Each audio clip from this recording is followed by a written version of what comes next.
Gyerekeket árul, és ezért rabolta el Madeline McCann is.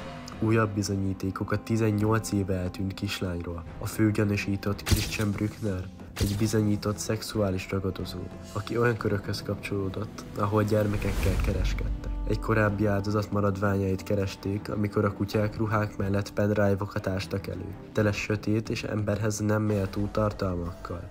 Ezek mellett még csondarabokra is leltek, amiket azonnal DNS-teszt alá is vetettek.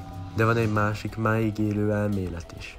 Egyesek szerint nem kizárt, hogy egy baleset történhetett, és a szülők ilyettükben eltüntették a nyomokat. Ugyanis a rendőrség soha nem tisztázta teljesen a nevüket, és másnap már a tengerparton látták kocogni őket, mintha mi sem történt volna. Az eltűnés napján pedig többen láttak egy férfit, az apára nagyon hasonlító alakot, túlöltöztetett gyereket cipelve az utcán. A mai napig vita, ki lehetett az. Madeline McCann ügye két irányba szakad, egy pedofil gyerekfutár vagy egy tragikus baleset, amit megpróbáltak eltitkolni. A hosszú YouTube videómban szétboncolom mindkét elméletet. Kövess be, mert ez a történet még közel sem ért véget.